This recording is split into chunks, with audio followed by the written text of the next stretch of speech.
여러분 안녕하십니까? 라디오 전망대 이용선입니다.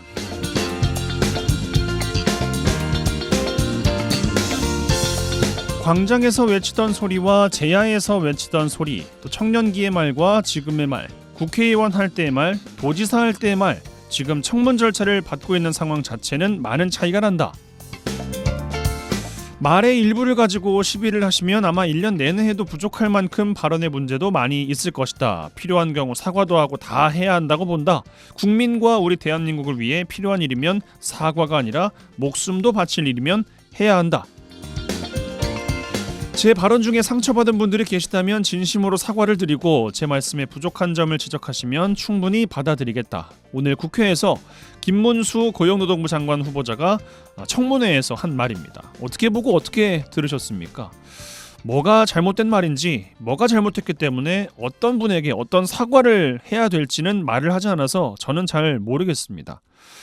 박근혜 탄핵은 잘못되었기 때문에 역사적으로 재평가될 것이고 사퇴 요구에 응할 생각은 없다라는 말도 오늘 남겼습니다. 이건 역시 어떻게 보고 계시는지요? 자, 오늘 라디오 전망대가 준비한 소식입니다. 지역 소식들 뉴스 브리핑 통해서 들어보고요. 털어보로로 이어집니다. 지금 바로 시작합니다.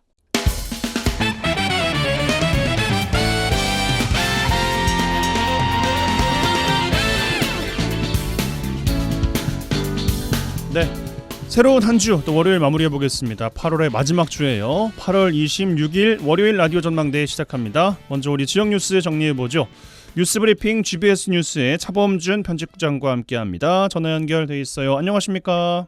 네, 안녕하세요. 네, 여수에서 시작합니다. 여수시가 지역 해안가에 소재한 조선소를 한 곳으로 모으기 위해서 업체들과 이전 논의를 진행하고 있는데요. 20년이 지나도록 아직 결과를 내지 못하고 있다는 평가예요. 네, 여수시가 최근 20년째 제자리 걸음을 하고 있는 여수 지역 조선소 집적화 단지 조성을 위한 재논의를 지역 조선소 업체들과 다시 시작했습니다. 지난 20년간 여수시는 수차례에 걸쳐 연구 용역을 추진한 것은 물론이고 TF팀까지 구성해가며 조선소 집적화 단지 조성 노력을 기울여온 바 있습니다. 이번 조선소 업체들과의 재논의가 결실을 맺을 수 있을지 관심이 모아지고 있는 상황입니다. 최근 여수시는 관내 조선소 업체 16개사 대표와 간담회를 갖고 조선소 집적화 단지 추진에 대한 다양한 의견을 교환했는데요. 여수시는 그동안 여수시가 대상 부지로 추진하고 있는 광양항 삼투기장으로의 이전 여부에 대한 업체들의 의견을 들었습니다. 여수시는 업체들을 대상으로 집적화 대상 부지로 추진되고 있는 광양항 율촌 용복합 물류단지 2단계 분양이 오는 2026년 2월 추진될 전망이라며 조선 업체들에게 산정된 계략적인 분양가와 산단 완공 일정 등을 공유하며 이전 의사를 타진한 상황입니다. 여수시의 조선소 집적화 계획에 대해 간담회에 참석한 조선업체 중 10여 개의 업체는 여러 경로를 통해 이전 참여 의사를 밝히고 있는 것으로 알려지고 있습니다. 여수시는 일부 업체들이 이전 의사를 타진해 오면서 문제 해결에 실마리가 풀릴 것으로 기대하고 있습니다. 여수시 도심 해안가에 위치한 조선소의 경우에 그동안 도시미관 저해나 아니면 주변 지역 주민들로부터 소음과 분진 공해 등 민원을 발생시켜 왔습니다. 문제는 이전 대상인 조선소들 적극적인 이전에 대한 동의가 필요한 거 아니겠습니까? 네, 여수시는 그동안 조선소가 중심 시가지 내 해안선을 따라 위치하고 있어 도시미관이나 해양 경관을 저해한다는 여론이 높았고 또 인근 주택가로부터 소음과 분진 등 민원이 끊임없이 이어지면서 이 조선소 집적화 단지 조성을 추진해 왔습니다. 여수시는 지난 2005년에 용역을 한 차례 추진했고 2013년에도 대상지 선정 및 기본계획 수립을 위한 용역까지 발주했지만 여러 이유로 번번이 이전 사업이 무산된 바 있습니다. 지역 일부에서는 이번에 여수시가 상당수의 조선소들이 이전에 동의하고 있다고 밝히고 있지만 아직도 여전히 일부 조선소들이 이전에 부정적 입장을 보이고 있어 이번에도 이전이 완료되기는 쉽지 않을 것이라는 우려가 나오고 있습니다. 일부 업체들은 이전 부지를 구입한 뒤에 공장을 신설하고 각종 설비를 갖추는데 상당한 비용이 들어갈 수밖에 없는 상황이고 또 조선소를 이전할 경우 수리나 정비를 위한 이동 거리가 지금보다 늘어나기 때문에 조선소 운영에 어려움이 예상된다며 여수시의 이전 추진에 대해 여전히 반대 입장을 고수하고 있는 것으로 알려지고 있습니다. 여수시가 해수부 등 관계기관과 협의를 통해 조선소가 이전할 집적화 단지를 어렵게 찾아냈지만 정작 집적화 단지로 이전할 조선소들이 협조하지 않을 경우 또다시 이전 사업이 무산될 수 있는 상황이어서 지금으로서는 이전 사업의 성공을 마냥 낙관하기도 어려운 상황입니다. 여수시는 조선소들이 광양항 3투기장으로 이전해 집적화될 경우 조선소도 경쟁력을 확보해 입지를 확고히 할 것으로 기대되고 또 향후 부지 분양과 관련해 여수 광양 항만공사와 협의해 사업이 원활히 추진될 수 있도록 면밀하게 살피겠다는 입장입니다. 네, 알겠습니다. 순천으로 가죠. 순천시가 가을에 분산 개최되는 지역의 모든 축제를 한꺼번에 개최하는 통합축제 개최를 추진하고 있다고요. 네, 순천시가 관내 가을에 개최되는 모든 축제를 통합축제로 연계하는 방안을 논의하기 위해 축제위원회를 개최하고 축제 통합을 추진하고 있습니다. 순천시 축제위원회가 최근 회의를 열고 오는 9월 말부터 11월 초까지 개최되는 순천의 가을 페스타에 해당하는 5개 축제의 통합 홍보 방안에 대한 논의를 진행했습니다. 순천시에서 개최되는 가을 축제는 오는 9월 말에 개최되는 순천 푸드앤아트 페스티벌을 시작으로 10월 초에 세계유산 축전, 역시 10월 초에 개최되는 나간읍성 민속문화축제, 10월 말에 개최되는 순천만 갈대축제, 10월 말부터 11월 초에 개최되는 글로벌 가든콘 페스타까지 총 5개의 축제가 집중 개최됩니다. 예, 특정한 기간에 축제를 집중해서 개최하면 축제 홍보나 예산 절감 효과가 있을 것 같고요. 또 무엇보다 축제를 찾은 관광객들이 짧은 기간에 다양한 축제를 한 번에 즐길 수도 있다는 점에서 긍정적인 효과도 찾을 수가 있겠습니다. 네, 축제위원회에 참석한 위원들은 축제 통합 개최와 관련해 가을 축제의 통합을 위해서는 각 축제의 연계 방안과 통합 홍보, 또 이 축제 대표 콘텐츠 구성에 대한 준비가 필요하고 무엇보다 관광객들의 안전관리 방안 등에 대한 대책이 필요하다는 입장입니다. 일부 위원들은 축제 통합으로 방문객들의 만족도를 높이고 시민 화합을 취해 시민들이 적극 참여할 수 있도록 순천시가 내실 있는 축제 준비를 해야 하고 각종 축제 추진위원회 간 협력 방안이 필요하다고 주문했습니다. 순천시는 축제 통합을 통해 여러 축제들이 단편적인 일회성 행사가 아니라 축제를 통해 시가 추구하는 생태 철학이 공유될 수 있도록 순천시의 색깔이 느껴지는 축제 브랜딩에 나서겠다는 입장입니다. 네, 알겠습니다. 자, 광양에서 마무리하겠습니다. 광양시가 청산의 일회용품 반입을 금지하는 캠페인을 펼치고 있는데 정작 광양시 공무원 3명 가운데 1명은 일회용 컵을 청산 내부로 반입하고 있다. 이런 조사가 나왔다고요? 네, 광양환경운동연합이 지난달 22일부터 24일까지 사흘 동안 전국 환경운동연합과 공동으로 지자체 청사 내 일회용 컵 반입 실태를 조사한 결과 광양시청 공무원 중 34.4%가 일회용 컵을 청사로 반입하고 있다고 밝혔습니다. 광양환경운동연합은 해당 기간 동안 점심시간인 12시부터 오후 1시까지 시청 출입구 2곳을 출입하는 시 공무원들을 대상으로 일회용품 반입 실태를 확인해봤다고 밝혔습니다. 이 확인 결과 총 872명의 출입자 중 300여 명이 청사 내에서 일회용품을 사용하고 있는 것으로 확인됐습니다. 광양환경운동연합의 이번 조사 결과 전남 다른 지역 지자체 공무원들의 일회용품 사용 현황도 함께 공개됐는데요. 전남도청은 26.1%, 목포시청은 52.3%, 여수시청은 29.7%가 일회용 컵을 청사로 반입하고 있는 것으로 나타났다고 합니다. 예, 아직은 생활화에 시간이 조금 더 걸릴 것이다. 이런 조사 같습니다만 공무원들이 점심 식사하신 후에 커피나 음료 등 컵에 담아서 청사로 반입하는 상황이 일회용품 사용 현장 모니터링을 통해서 드러난 셈입니다. 광양시의 경우에 일회용품 사용을 줄이는 공공기관 지침과는 별개로 시 자체적으로 조례까지 제정해서 좀 사용을 좀 자제해보자 이런 이야기 있지 않았습니까? 네, 정부의 공공기관 일회용품 등 사용 줄이기 실천 지침에 따르면 공공기관은 청사나 공공기관이 주최하는 회의 또 행사에서 일회용품이나 페트병, 우산, 비닐 등의 제품을 구매하거나 사용하지 않도록 노력해야 한다고 명시되어 있습니다. 특히 광양시는 지난해 12월 광양시 일회용품 사용 줄이기 조례를 제정하고 일회용품 사용의 제한, 관련 정책 발굴 및 시행을 하기로 결의했지만 이번 광양시 공무원들의 일회용품 사용 실태 모니터링에서는 결국 낙제점을 받은 셈입니다. 이 환경운동연합이 일종의 암행 모니터링을 진행한 셈인데 이 광양시뿐 아니라 다른 지자체들에서도 공직자들의 일회용품 사용에 대한 경각심이 별로 높지 않다는 점에서 지자체나 공직자들의 의식 전환이 필요해 보입니다. 네, 알겠습니다. 뉴스브리핑 GBS 뉴스의 차범준 편집장과 함께했어요. 고맙습니다. 네, 고맙습니다. 젊고 당찬 시사 생활밀착 뉴스 이용선의 라디오 전망대. 네, 라디오 전망대 본격 정치 시사 토크 털어보러 시작하겠습니다. 매주 월요일에 함께하는 시간이죠.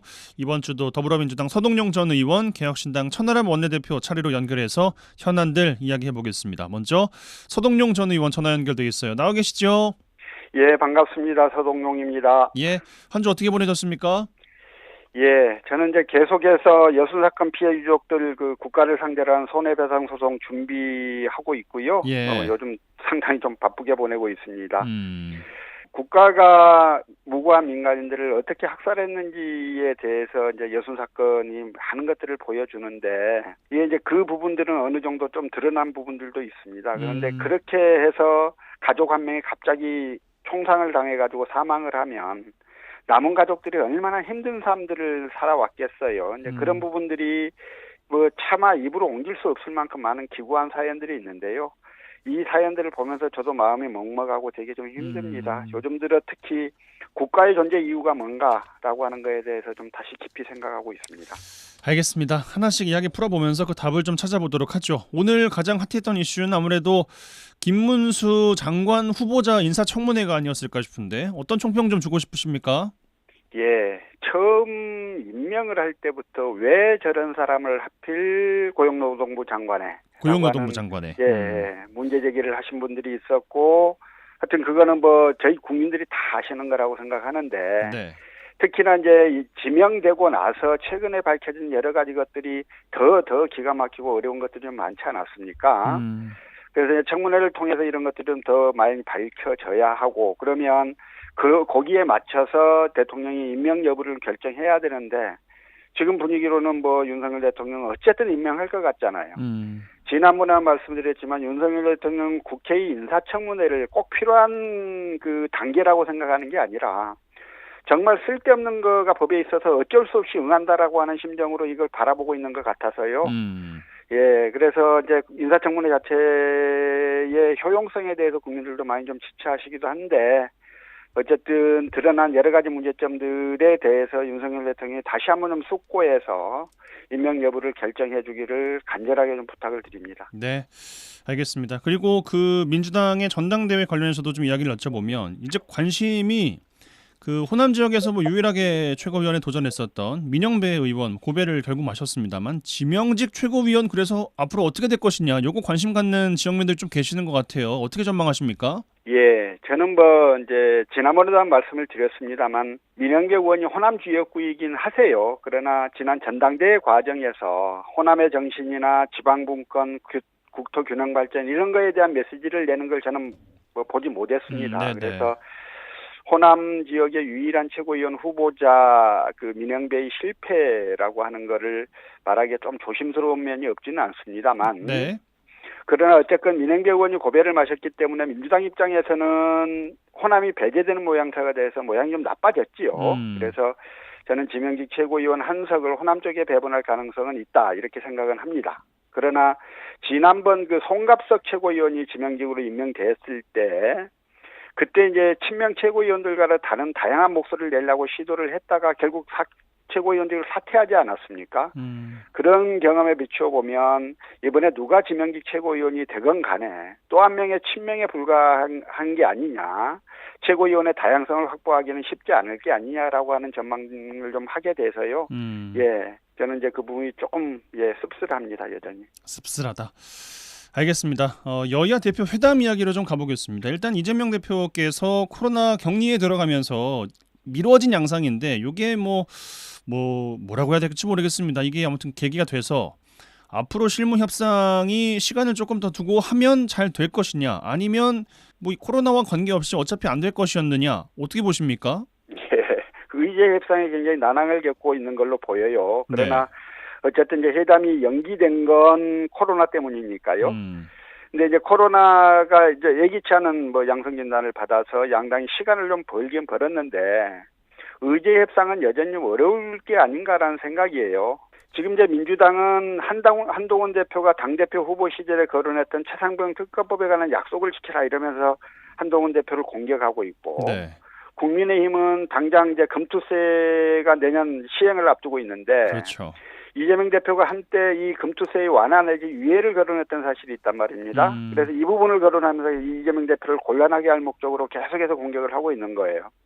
그러다 보니까 의제 협상이 합의를 위한 기대보다는 상대의 약한 고리에 집중되어 있는 모습이고요. 여기에 더해서 이제 회담 생중계 문제를 둘러싼 논란도 있었고 또 한동훈 대표가 국민의힘 내에서 실질적 권한도 없기 때문에 회담 성과를 낼 수 없는 것 아니냐라고 하는 민주당의 공격이 있고 이러다 보니까 상대의 신기를 거스르는 발언들이 쏟아내고 있고 그래서 이번 회담이 이제 연기된 게 뭐 수년이라기보다 불투명해졌다. 이런 시각들이 좀 있는 것 같고요.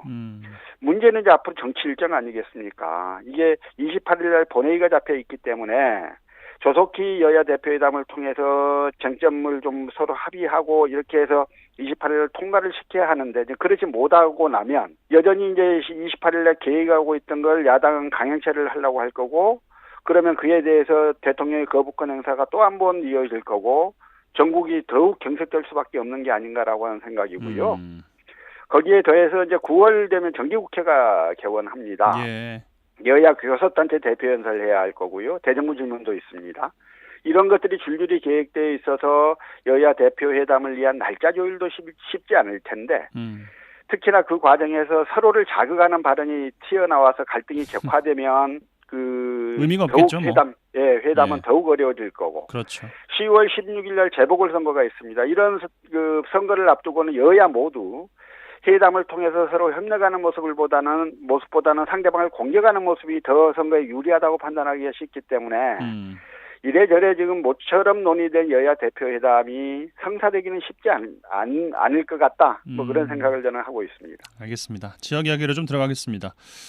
천하람 원내대표께서 이따가 인터뷰 나누겠습니다만 공직선거법 일부 개정 법률안을 대표 발의했는데 내용이 핵심이 지자체장 결선 투표제거든요. 어떻게 보고 계십니까? 예, 저는 이제 오래전부터요. 대통령 선거에서 결선 투표를 도입해야 한다 이런 주장을 좀 해왔었습니다. 네. 우리나라에서 대통령의 권한과 책임 등을 고려했을 때 40% 남짓의 득표율로 대통령이 되는 경우에 민주적 정당성 면에서 취약할 수 있다라고 하는 이유에서였는데요. 지자체 선거도 같은 취지로 결선 투표의 필요성을 이야기할 수 있을 거예요. 이게 이제 3명 이상의 후보가 접전을 벌이는 경우 40% 미만의 지지를 받는 사람이 지자체장으로 당선될 수도 있지 않겠습니까? 네. 그런 경우에는 취약한 지지 기반으로 인해서 안정적인 행정성이 어려울 거예요. 그래서 결선 투표를 통해서 과반 지지를 받아야만 지자체장이 되도록 하는 건 반드시 필요하겠다. 이런 생각이고요. 또 실제로 유권자들이 투표를 하실 때 보면요. 만약에 이제 3명 내지 4명이서 삼각구도 사각구도를 이룬다고 봤을 때, 이 사람이 가장 나아라고 해서 가장 나은 사람을 뽑는 그런 심리도 있고요. 네. 또 하나, 저 사람은 절대 안 돼. 해서 그 사람은 반드시 떨어뜨려야라고 하는 그러한 심정에서 투표를 하시기도 하거든요. 예. 그러면 결선 투표 제도가 마련이 되면 우선 1차 투표에서 가장 대선 안 되는 사람을 배제하고 그러고 나서 좀 덜 나쁜 사람 둘 놓고 이제 선택을 하게 되면 선택권도 혹시 넓어질 거고요. 네. 좀 더 좋은 지자체장을 뽑는 그런 계기도 될 거다. 그런 점에서 저는 지자체장 결선 투표 도입은 꼭 필요한 내용이다 이렇게 생각합니다. 알겠습니다. 다음 이야기가 좀 많은데 오늘 좀 인터뷰를 짧게 진행해야 될 것 같아서 짧게만 좀 듣고 있어서 아쉽습니다만 지난 24일에 후쿠시마 오염수 방류된 지 딱 1년이 됐거든요. 어떤 생각 드십니까? 예, 우선 이제 정부가 발표를 했어요. 그동안 이제 방사능 검사 계속 진행해 왔는데 방사능 안전 기준을 벗어난 사례가 한 건도 없었다. 괴담 방류 때문에 힘들었다 이렇게도 이야기했죠. 예. 그래서 방류 결정 당시 우려와는 달리 아직은 우리 수산물과 해역에 직접적인 오염 피해는 없는 것으로 확인됐다. 이렇게 해서 저는 그 부분에 대해서는 참 다행이라고 생각해요. 근데 이제 대통령실이 나서서 야당의 과학적 근거 없는 황당한 거짓 선동이 드러났다. 그러면서 야당을 강하게 비판하지 않았습니까? 그래서 야당의 황당한 괴담 선동이 없었더라면 쓰지 않아도 될 예산 1조 6천억을 썼다. 이런 이야기도 했고 예. 광우병, 사드에 의해서 후쿠시마 괴담까지 이제 앞으로 그만두겠다고 약속하고 지금이라도 국민의회에 사과하라 이런 이야기를 했는데요. 예. 그러나 이제 우리 국민들이 작년에 우려하셨던 대로 후쿠시마 오염수가 해류를 따라서 우리 해안에 도달하려면 아직 시간이 더 필요하지 않겠습니까? 이제 그래서 시작이죠, 그리고. 예. 예. 우리 수산물과 해역의 안전성을 안심하기에는 아직 이르다라는 생각이고요. 지금 이제 계속해서 뭐 작년에도 그런 주장이었고 지금도 역시 핵에 직접 오염된 오염수를 바다에 방류하는 거 아니에요. 네. 이게 일반 냉각수하고는 다른 거거든요. 그래서 이 문제, 이 부분에 대한 일본 정부에 대한 문제 제기는 여전히 필요하다고 생각하고 국민의 우려를 괴담 취급하는 윤석열 정부의 몰상식부터 반성해야 되는 게 아닌가라는 생각입니다. 저는 특히나 광우병 이야기를 하던데요. 광우병 사태 당시 좀 기억을 해보시죠. 국민이 가장 분노했던 지점이 어디냐면요. 미국산 쇠고기에 대한 국민의 우려가 있는데 이걸 불식할 만한 검역 기준을 마련하려고는 하지 않고 미국의 요구를 국민에게 주입하기에 급급했단 말입니다. 이런 예. 정부의 태도 때문에 저희가 많이 분노했던 거예요. 그리고 국민의 그런 분노가 그 적극적이고 광범위한 그 개정 요구로 이어졌고 그래서 결국 이명박 정부가 재협상을 해서 미국산 쇠고기 수입 기준을 30개월 미만으로 낮추지 않았습니까? 그랬어요. 이런 국민들의 반대 움직임들이 더 나은 정책으로 이어졌던 그 결과이기도 하고요. 후쿠시마 오염수에 대한 국민의 우려는 여전히 진행형이다라고 저는 생각합니다. 네. 지금은 정부가 지금이라도 일본 정부와 다시 이 문제에 관한 협상을 해야 한다고 생각하고 한편으로 우리 해역의 안전성에 대해서 지속적이고 그리고 치밀한 예방 조치를 계속해야 한다 이렇게 생각합니다. 알겠습니다. 시간이 얼마 없어서 한 1분 정도만 드리고 질문 드려야 될 것 같은데 전남 의대 관련해서 지금 지역이 정말 머리 아파서 죽겠다 하는 분들 너무 많이 계신 것 같습니다. 어떤 총평 주고 싶으세요? 1분도 못 드릴 것 같아요. 예. 저는 뭐 지난번에도 말씀을 드렸지만요. 2026학년도 의대 정원 확정이 이미 발표됐지 않습니까? 네. 거기에 전남권 의대 정원은 빠져 있어요. 그렇습니다. 그러면 전남권 의대는 안 되는 거예요. 이게 객관적 상황이에요. 이런 상황에서 윤석열 대통령이 의대 신설 지역과 대학을 결정해주면 정부가 전남권 의대 신설을 적극 검토하겠다 이랬던 거니까요. 그래서 대통령이 이 약속이 지금 전남권 의대 신설을 풀어갈 유일한 단서예요. 그렇다면 전남도가 중심이 돼서 의대 신설 지역과 대학을 결정하는 게 순리예요. 순리. 그런데 지금 전남도를 비난하면서 이걸 못 받겠다라고 하는 게 있었던 건데 이제 김문수 의원이 지금이라도 입장을 좀 바꿔서요. 그랬어요. 그래서 이 부분은 좀 합리적으로 좀 입장 변화를 해준 건 너무 다행이고 잘 판단을 해줬다고 생각을 해요. 근데 이제 문제는 이러다 보니까 일부 시의원들의 경우 전남도를 비난하면서 삭발까지 했었는데 예. 이제 와서는 또 입장을 바꿔야 되는 이런 나쁘고러운 일들이 벌어지게 되는 그렇습니다. 거고 또 김문수 의원 자신도 오자 합의를 일방적으로 뒤집었다는 비난을 받아야 되는 상황이 된 거예요. 그래서 정치인이 현안 하나하나에 대해서 입장을 정해서 표명하는 게 얼마나 어려운 건지 또 얼마나 신중해야 하는 건지를 보여주는 사례 같은데요. 어쨌든 저는 기본적인 방향은 옳다 이렇게 좀 평가드리고 싶습니다. 알겠습니다. 이 정도로 마무리하죠. 더불어민주당 선동용 전 의원과 말씀 나눴습니다. 고맙습니다. 고맙습니다.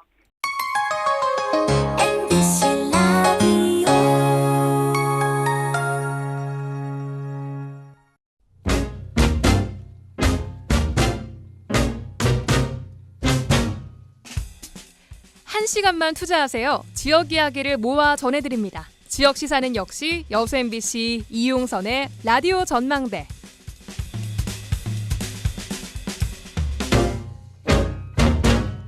네, 라디오 전망대 본격 정치 시사 토크 털어보러 이어가겠습니다. 개혁신당 천하람 원내대표 전화 연결돼 있어요.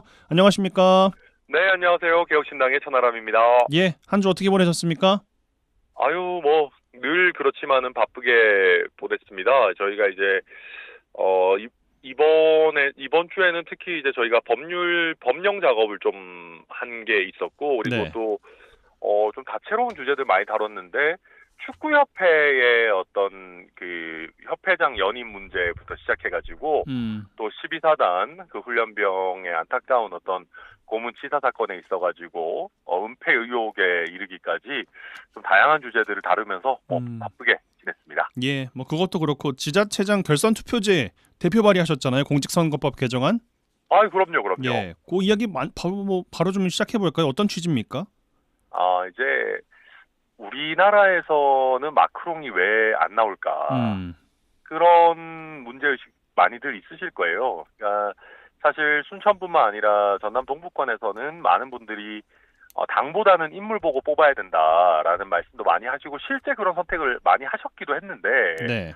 근데 전국적으로 보면 우리가 인물은 뭔가 뭐 다른 사람이 좀 마음에 들어도 사표 방지 심리 때문에 결국은 1당 아니면 2당의 후보에게 투표하게 많이 되거든요. 예. 근데 그렇게 되다 보니까 좋은 인물들이 잘 못 뛰어들게 됩니다. 그래서 만약에 마크롱 대통령이 대한민국에 있었다면은 과연 그렇게 자기 이름을 걸고 3당을 만들어서 전국적인 선거에서 돌풍을 일으킬 수 있었을까? 저는 쉽지 않았을 거라고 봐요. 프랑스는 결선 투표제가 있거든요. 그렇죠. 그러니까 처음부터 당 보지 않고 처음에 마음에 드는 인물 찍었다가 그 사람이 결선 올라오면 또 앞으로 찍고 만약에 아니면 그 다음으로 마음에 드는 사람 결선으로 찍으면 되기 때문에 예. 사표다 이런 걱정 안 해도 돼요. 그래서 요약하자면 인물 경쟁력을 갖췄다면은 꼭 1당, 2당이 아니라도 승부를 볼 수 있는 그런 시스템을 한국의 마크롱이 나올 수 있을 만한 시스템을 좀 만들어 보고 싶어서 이번에 결선 투표제 법안을 만들게 됐습니다. 근데 보니까 공동 발의에 여야 8당이 참여하면서 초당적 정치개혁 법안으로 지금 평가를 받고 있잖아요. 네, 지금 우리나라 국회에 8개 당이 들어와 있습니다. 네. 사실 선거법 같은 경우는 게임의 룰이기 때문에 가능하면 여러 정당들의 동의를 받으면 좋아요. 물론이죠. 근데 사실 저도 처음부터 막 8당을 다 모으겠다, 뭐 드래곤볼 모으듯이 그런 건 아니고요. 근데 하다 보니까 이제 될 것 같더라고요. 이거 되겠는데 싶어가지고 조금 더 적극적으로 이제 부탁도 드리고 해서 굉장히 감사하게도 여러 당의 뭐 의원님들 또 원내대표님들이 동감해 주셔서 원내 모든 당이 참여하는 정치개혁 법안으로 선을 보일 수 있게 됐습니다. 네, 뭐 아무튼 이 기회로 이제 개혁신당을 조금 더 어필할 수 있는 기회가 되지 않을까 싶기도 한데 조금 벗어난 질문일 수도 있습니다만 잠재적 마크롱은 지금 있습니까? 아니면 잠재적이라 안 보입니까? 저는 뭐 이준석 의원 같은 경우도 한국의 마크롱이라고 충분히 평가받을 만한 인물이라고 보고요. 그래요. 저도 뭐 그런 사람 중에 일부가 됐으면 좋겠습니다. 그리고 무엇보다도 이게 특정 인물은 계속 나옵니다, 솔직히. 예. 근데 그것보다도 한국의 마크롱을 꿈꾸는 사람들이 자신 있게 도전할 만한 플랫폼이 있어야 되는데 아직까지는 개혁신당은 당 네임밸류만으로는 그걸 하기 쉽지 않아요. 예. 근데 결선 투표제가 나오게 된다고 하면은 젊은 인재, 꼭 젊지 않더라도 탁월한 인재 인물론에다가 개혁신당의 플랫폼 그리고 결선 투표 제도까지 겹쳐지면 저는 굉장히 많은 한국의 마크롱들이 도전할 수 있는 그런 토양이 될 거다 그렇게 기대합니다. 알겠습니다. 다음 이야기로 넘어가면요. 여야 대표 회담이 이루어질 듯 말 듯 하다가 지금 잠깐 뭐 코로나 이슈로 좀 멈춰 있고 그뿐만이 아니라 뭐 깊게 보면 의제 이슈, 그러니까 최상병 특검법과 금투세를 대표로 한 이견이 이어지고 있는 상황인데 이거 어떻게 보고 계십니까? 우선 사실 저는 한동훈 대표가 더 잘못이라고 생각합니다. 지금 한동훈 대표가 최상병 특검법 이슈를 어떻게 해서든 조금 뭉개고 또 피해 나가려고 하다 보니까 이런 의제 설정이 더 어려워지는 거거든요. 예. 그러니까 지금 한동훈 대표 쪽에서는 뭐 양당 대표 회담을 뭐 생중계하자 이런 얘기를 했잖아요. 그랬어요.